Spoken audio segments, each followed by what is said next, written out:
Hey, welcome back to the channel. It's Kieran and Dharmesh. Have you ever wondered what it costs to slow travel the world for a year? In 2024, we visited 8 countries and 3 continents. We've experienced everything from bustling cities to serene beaches. In the video today, we're going to be breaking down exactly how much we spent so you can see what a year of slow travel really looks like. Stick around to find out how we managed our budget, and maybe you can get inspired to do your own journey. Let's start with just an overcap, a review of the places we saw and a bit of how we felt when we were going along. So we started the year off in India. We did 10 weeks, which actually covered 10 cities as well. So it was quite the experience for us. So when we started in Kerala, we actually did an organized tour because it wasn't just the two of us. We had a couple of our family members that joined us on that tour, and we traveled through 5 different cities in South Kerala. We had a driver that drove us from city to city. From there, we moved over to central India. We flew into Mumbai, and then we went over to our family village home there. And then from there, we actually ended up going to the Golden Triangle. We did 1 week. We did a tour up to the Golden Triangle. So that was an amazing journey as well. And then from there, we ended up coming back down to the village, and we spent 4 weeks in the village, spending time with family, getting some memories put together and experiences. So that sort of wrapped up our trip in India. And from there, we moved over to Vietnam. So we flew to Vietnam, and we did 11 and a half weeks in Vietnam. We had never been to Vietnam. I know for me, I'm not sure about you. I was a bit nervous going in because we not only had we not been to Vietnam, we didn't know anyone else in our circle that had ever been to that part of the world as well. So we covered 5 different cities. We landed in Ho Chi Minh and spent 2 weeks in Ho Chi Minh. Then we transited over to Hoi An for 1 week. Small little quaint area that we went to, which was actually really nice. Oh, Hoi An was incredible. Yeah. The hotel we stayed at provided bicycles, and we had cycled out to the rice paddy fields. To the rice paddy fields, yeah. And that's where Dom had actually rode one of the buffaloes as well. Yes. He had a chance to ride a buffalo. Yeah.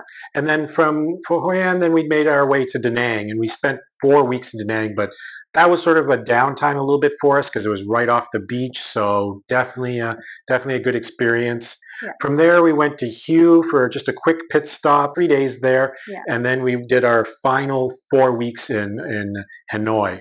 So once again, overall, very good trip. First time there. There's still so much for us to see. So, I mean, we will be going back. It's still on our list. So from there, we ended up moving over to Malaysia.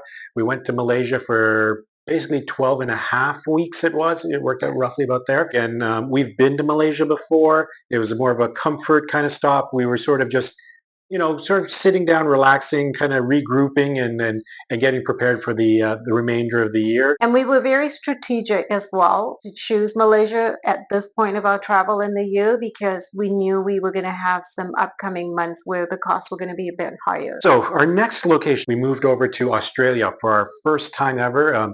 Since we were so close, we had to make that bucket list stop over into Australia. Yeah. It was a shorter stay. We only did 4 weeks. We knew it was going to be one of those more expensive locations for us, and we planned for it. We started off in Melbourne. We did about 6 nights in Melbourne. Great place, great location. And one of the highlights of Melbourne would be when we did a full day tour of the Great Ocean Road. Mm-hmm. We got to see some wild kangaroos. Yeah, like we're talking like 30 or 40 kangaroos on a golf course. They were definitely a nuisance for the golfers, but it was amazing for us to see on the golf course greens. From Melbourne, we moved on to Sydney, right? Yes, that's correct. We flew from Melbourne to Sydney, and then I got to do one of those bucket list aspects. Is we ended up renting a car, and I had to drive up for the first time ever on the other side of the car, other side of the street. So that was fun. A little nervous at the beginning, but once you start, it's not that bad actually. Yeah. And having a good co-pilot help navigate definitely helped out with the roundabouts. A lot of reminders to stay left. Stay left. Stay yeah. left. Yeah, and the roundabouts were the tricky ones for sure. From the airport, we started heading up the coast, and we took a drive along the coast up towards Brisbane, but we stopped at many locations along the way, and actually spent 4 days making our way up up the coast to Brisbane. We got to Brisbane. We did 4 nights there. Yeah. Stayed central again. And we got to do, I think, 2 or 3 hour It was about ferry a 2-hour ride. We did that on 2 different days, and we saw different parts of the river, and that was actually really neat to see. Then we moved our way back down to Sydney. We spent a couple of nights in city centre just so we could see the city properly. So once those 2 days were done, then we actually moved to the suburbs. We had our Airbnb in the suburbs, and we took the metro into the city for when we wanted to see more of the city itself. Kieran loved seeing the quality. I mean, so did I, but it was definitely a high point for Kieran. Yeah. The other highlight for specifically for Sydney was when we went out to Blue Mountains. Yes. We actually made friends with someone. We're going to say Hey Sue, who hosted us for the day and took us out to Blue Mountains, and that was beyond words. Thank you to Sue for hosting us for the day, and now we have a friend for life, Sue and Dee, I should say. Yeah, and Dee. There were 2 of them that took us out. We made our next flight, stopped in Athens for 4 days. It's a quick little stopover. We were able to walk around everywhere, just walking the streets and exploring the neighborhood, and of course the food. The food, yeah. Right, we really enjoyed the food in Greece. And then from there, we moved over to Montenegro. Didn't stay in the capital. We stayed in a smaller town called Budva. We stayed there for 4 weeks. We did some day trips out of there to Kotor. So another little city, and that was a bus ride over and back. One of the biggest highlights was definitely our hike, which was the ladder of Kotor. It was about a 6 to 7 hour hike up and down in total. And we came across a herd of mountain goats. Yep. Right? Yep. That was fun. It's an underrated country. We think it's a must-visit country. So now we move on to a new location. This is our first time taking a bus to cross a border. So it was definitely a little bit nerve-wracking. We were in Europe for the first time. Took a bus from Budva, from Montenegro, to Dubrovnik in Croatia. So in Croatia, we did 1 week. It was 3 cities. This was one of our fastest travels in the year. I think we did basically about 2 to 3 nights in each city. And we arrived in Dubrovnik. From Dubrovnik, we moved on to Split and then to Šibenik. You would have heard about Dubrovnik if you watch Game of Thrones, because it's a filming site for Game of Thrones.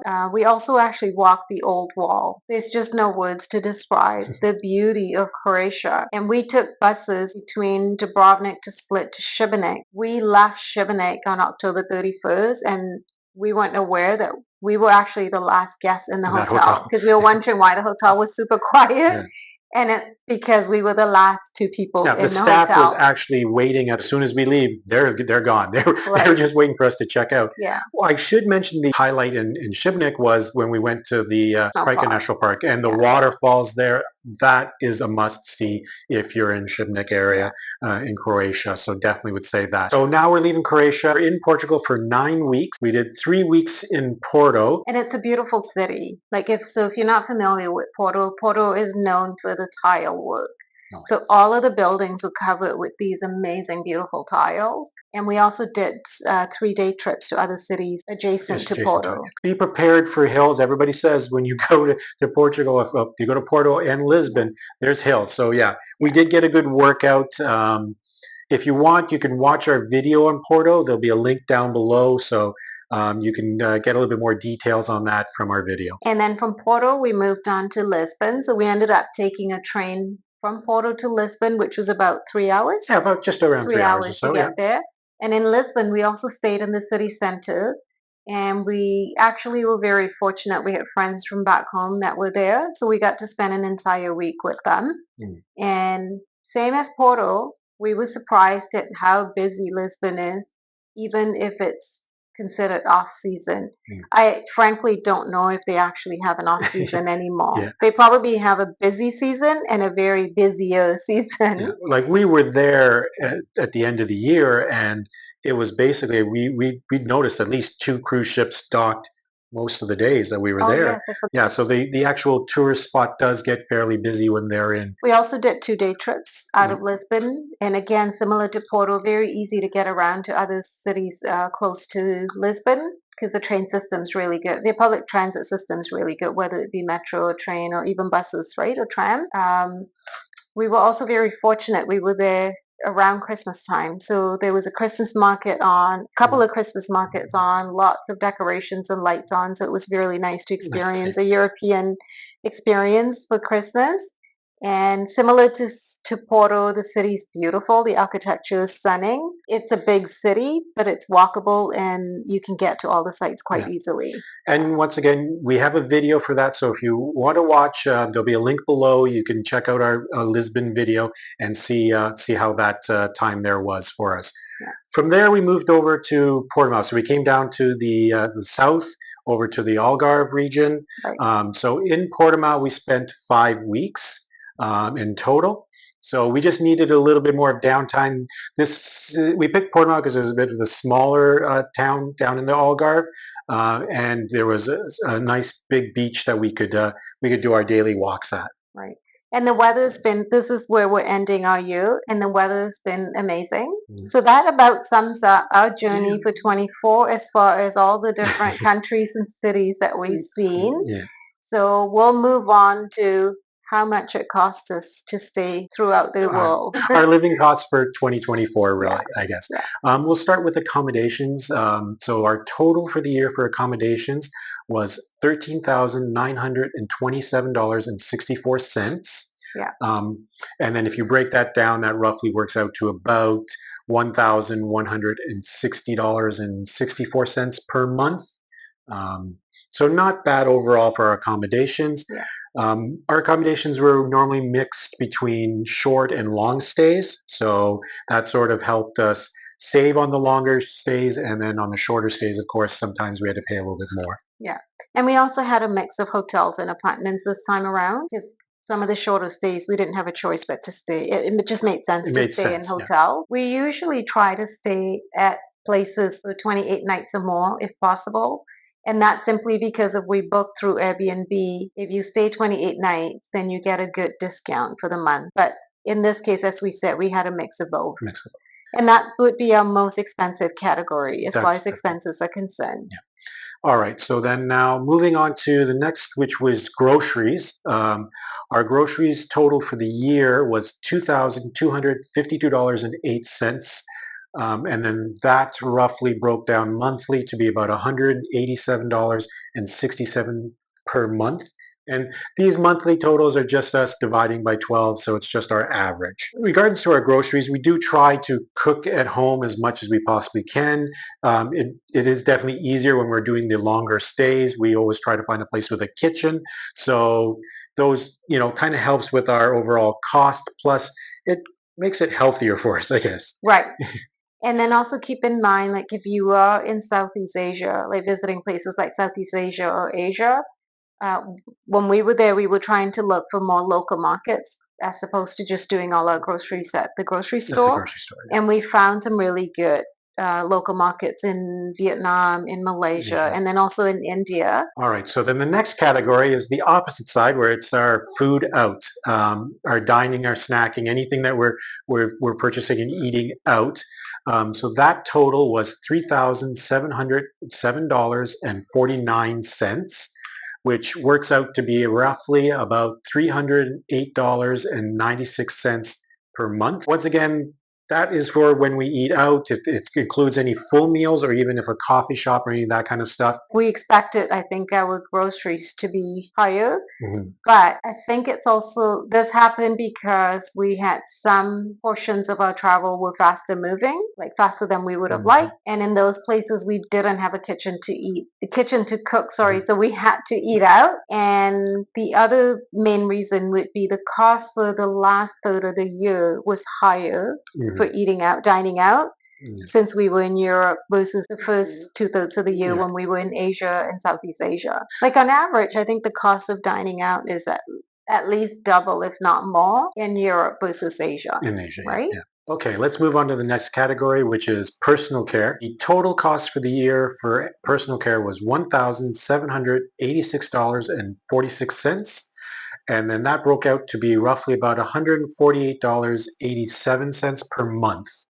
This category was made up of two items, clothing and cosmetics. Right. And we ended up spending a bit of money this year because we had to replace some of our clothing, and just because we wanted to buy some better travel clothing that should last us longer. And then the other big part was we had to replace, both of us had to replace our shoes, and that's because we walk so much. Yeah. So do anticipate that you're going to have to replace your shoes if you're doing the type of travel we do. I think going forward we might have to look around every 6 months maybe. Well, we'll see, but we might have to shoot for that. Hopefully no more than that. Right. Okay, so the next category is our health insurance. Health insurance for both of us totaled $3,536.64 for the year, and then that broke down monthly to about $294.72 per month. Our health insurance is for emergency. It's just for emergency medical situations. Anything out of pocket, we will pay for, like small minor things, walk-in clinics, things like that. That's not part of this coverage. Right. We pay out of pocket for the routine items, which brings us to the next category. And the next category is medical care. We totaled $201 for the year, which worked out to be $16.75 roughly per month. As we mentioned previous, our medical care stuff will actually be those minor medical things that we do if we have to go into a walk-in clinic or get any medications or anything like that. Right. And we had a couple of incidences where we had to access medical care this year, so that's why there was a bit of a fee to this. So not a lot, and that brings us now to entertainment. So for entertainment, the grand total for the year was $3,104.03. And then that breaks down to an average of $258.67 per month. That category is made up of items like tours or attractions, any entertainment movies and things like that, or things that we might go to and that we have to pay a fee to get into. Yeah, we don't tend to have a lot of entrance fees that we pay, but this year we did, as mentioned earlier, we started our year in South India, and we chose to do an organized tour. So the bulk of the expense that we spent here, I would say about 80% was really for that tour.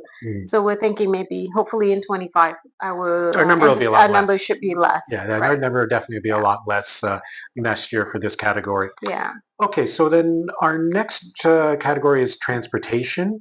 Now this is transportation not including flights. So that total was $2,339.61. Which works out to be $194.97 roughly per month. It consists of train rides, ride sharing, any private transfers, or any of that kind of aspect. More the domestic getting around, not the actual flying into a country kind of situation. All right, the next category is cell phones. The total for the year was $302.90. And that equates to about $25.24 per month. We chose to only have SIM cards in one phone, and so we really look at whether or not it makes sense for us to get one or two, depending on the cost. I think it's really a comfort thing. It's our first time traveling for the year, and we wanted to make sure we had access to data, so that's why we chose to do local SIMs. The next category is subscriptions. The total for the year was $151.59, which equates to about $12.63 per month. This category was made up of our streaming and cloud storage. Right. So we usually like watching the similar shows to what we watch back home. So for us, this is a category that's unavoidable, right? So the next category now is life insurance. Life insurance for us for the year was $924.44. And then that equates to about $77.03 per month. And this is simply just our term life insurance that we already had while we were back home, and we've just chosen to continue carrying this insurance, right? Yes. Okay, so the last category is miscellaneous. The total was $1,387.85. Which equates to about $115.65 per month. It had just basically the things that we weren't expecting to have, or we just didn't fit into the other categories. So that's all the different categories for the year. What's our grand total spent? So for our living cost total for 2024 was $33,621.75. And that's of course without flights. That's without flights, yes. Right. So that brings us to our next spot, which is flights. So our total for flights was $3,925.48. And that was covering 13 flights all across 2024. Our most expensive flight was from Sydney to Athens, and that was around $896.69. And we found that the flights within Asia and Southeast Asia were, of course, cheaper, even if we were flying from one country to the next versus flying within Europe, right? Things for us to consider moving forward is consider the cost of check-in luggage, because a lot of carriers now are very strict about carry-on luggage and the weights of carry-on luggage. So then that brings us to the grand total Okay, so of our living costs and the flights combined. So the grand total for the year, including flights, was $37,547.23, which is under our budget of $40,000 that we set ourselves at the beginning of the year, which puts us at 6.48% under budget. And being our first year of doing the slow travel, I'm pretty happy with it. I think we're both very happy with being able to come under budget. Right. So that's a full breakdown of what it costs to do slow travel for a year. We would love to hear from you. If you have any other tips on how to keep costs lower, please share them in the comments below. Hopefully we've inspired you to do some traveling this year. Don't forget to like, subscribe, and hit the notification bell so you won't miss our upcoming videos. Until next time, thank you so much for watching. Let's travel together.